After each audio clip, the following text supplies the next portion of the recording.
I'm sure there are a lot of folks in my audience who are aware of this series that has been out for about the last 4 to 5 years called Yellowstone. It's with Kevin Costner. I've never watched a single episode of it, but I've heard it's very good.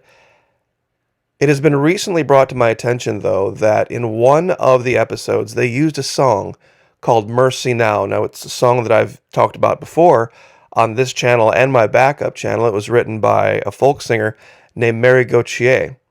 And the first line is here on the right. My father could use a little mercy now. The fruits of his labor fall and rot slowly on the ground. His work is almost over. It won't be long. He won't be around. I love my father. He could use a little mercy now. Now, what if I told you there was a line from this song that has to do directly with something we've covered extensively on this channel and is part of the real world list of events that they are talking about right now in the mainstream media? Stick around. You're going to want to see this because it's really important.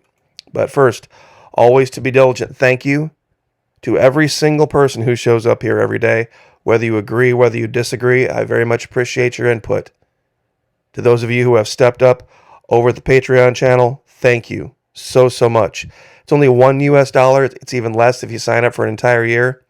Fully refundable, no risk, first 90 days. We can partner with Vimeo, kind of take the gloves off, and talk about things like adults talk about them. And just ask anyone down in the comment section. There have been folks that have gone there. They didn't like the more adult end of it, so they stepped away and said, can I have my money back? Absolutely no problem whatsoever. So would love to have you there.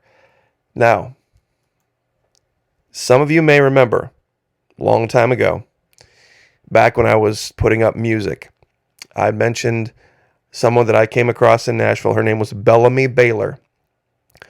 One of the best singers I have ever heard in my life. She actually recorded one of my songs for me. And it's been a very, very long time since I've been in contact with her. I don't know where she is, or she's pretty much scrubbed herself from the internet. But I did have the privilege of hearing her sing live this song, Mercy Now. She did a cover of it. And this is from Nashville, Tennessee, and it's absolutely the best version of this song that I have ever heard. It's really something you don't want to miss. I'll give you a link to it. It's over at my backup channel. If you want to hear more of her stuff, she's on iTunes. It's a pretty easy name to remember, Bellamy, just like the Bellamy Brothers, Bellamy. Last name Baylor, Baylor.com. She still got her own website up, but in the song, there is a line that says, only the hand of grace can end the race toward a mushroom cloud. People in power will do anything to keep their crown.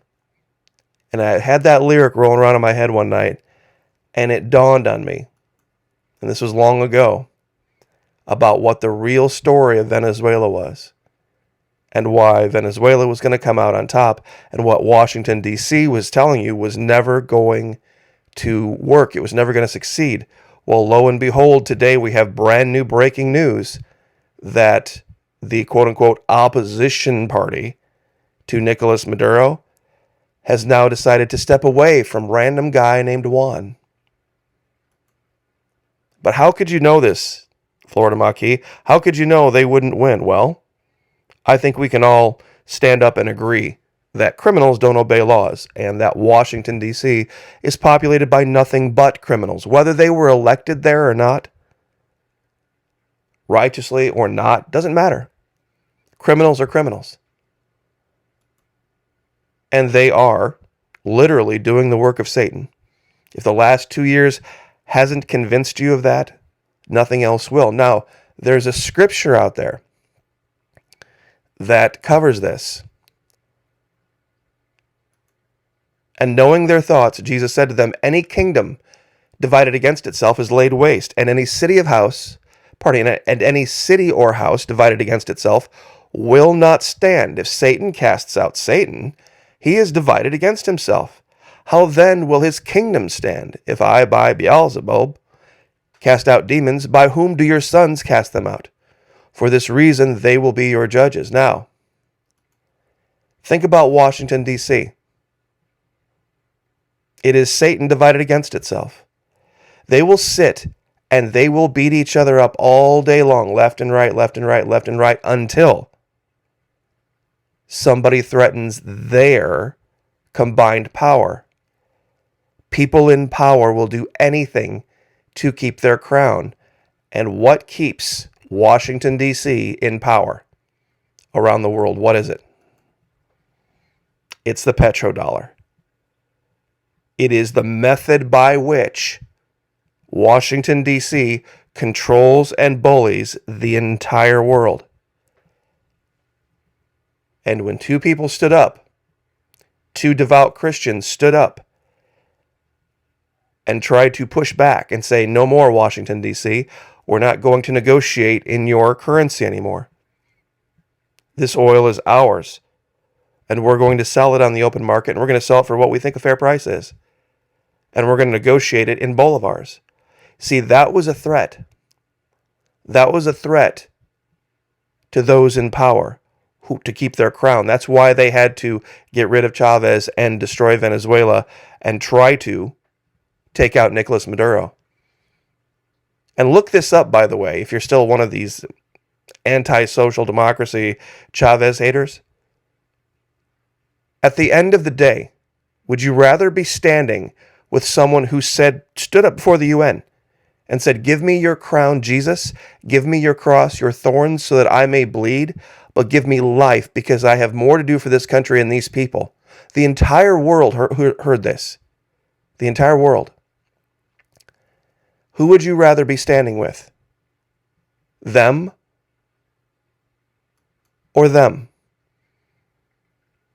Seems awful non-patriotic, Mickey. Well, the reality is the truth is the truth. People in power will do anything to keep their crown. That's just the reality of it. And now here we are so many years later. This was all back in 14 and 15 when Washington, D.C., with their partners in big oil and their partners in the big media and social media, all tried to make you believe that a man could just name himself president. Random guy named Juan. And you just had to get on board for it. This is Bloomberg. 19 December 2022 at 2:10 p.m. in the afternoon. Guaido's run at risk as Venezuela's opposition polls support. See, the world figured it out.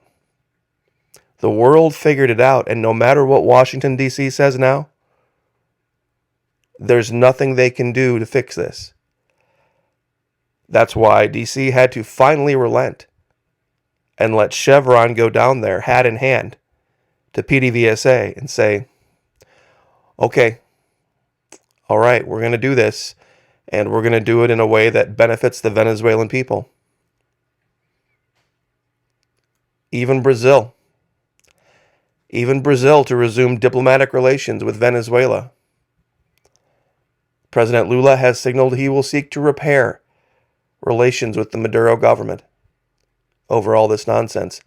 However you look at it, DC's failed. I used this chart so many times in so many videos, and everybody just said it was manipulated. For those of you that are unaware what all these lines and colors mean, the colors along this bottom line are relevant to who was president at the time. It's 1980 to 2015 in Venezuela. Now, the blue, the purple, the yellow, the orange, these are all U.S. lackeys right here. The red is when Chavez took over. Now, the green bars behind, that's revenue in real dollars, in the billions. The line itself is the inflation rate. So when Chavez took over, the amount of revenue coming into Venezuela skyrocketed, and inflation stayed relatively historically low. And they were getting wealthier and wealthier and wealthier and much more powerful, and showing that a very different version, sorry about that, of social democracy can work if done right and done absent of the Petro-Dollar, done absent of OPEC. And that was the threat. That was the threat. Who remembers the State of the Union? When the last guy stood up and said, this is the real guy, this is the real president, this is who we should follow. And DC hasn't learned. Russia's parallel imports soar. Customs data. This is also 19 December. Basically what's happening is Russia's, because of all the sanctions that have been leveled, because of this issue in Ukraine, they have gone backdoor through other countries. And goods that are getting shipped to other countries are then getting shipped to Russia because of their need for Russian energy. Parallel imports, sometimes called gray imports, refer to the practice in which a non-counterfeit product is imported without the permission of the intellectual property owner via alternative supply channels. 2.4 million tons of goods, mainly cars, machine tools, and equipment, as well as light industry goods, have been imported since May. See, DC can't stop Russia. They were able to turn the screws on Venezuela because it was such a small country in this hemisphere, and Venezuela was so dependent on food imports, which was something that Chavez was trying to fix before he died. And that was something that had been orchestrated many, many years ahead of time to get a hold of the Venezuelans' oil and basically steal it. But once again, this idea, people in power will do anything to keep their crown. I love my country, but we could use some mercy now. So, Bellamy Baylor is on YouTube as well. You can look up Bellamy Baylor. I believe it's Bellamy Baylor Live. I haven't seen any new content in years and years and years and years. But I'll tell you what, I can't get through listening to this song. It's 6 minutes and 12 seconds long without the waterworks starting. So I'm not going to play even a minute of it here because it is just so beautiful. So unbelievably beautiful, this version. So if you're out there, Belle, where'd you go? Nobody knows. But wherever you are, Merry Christmas. God bless. Thank everyone for being here. So much. Appreciate it. Like, share, subscribe, and we'll see you guys next time. Thank you.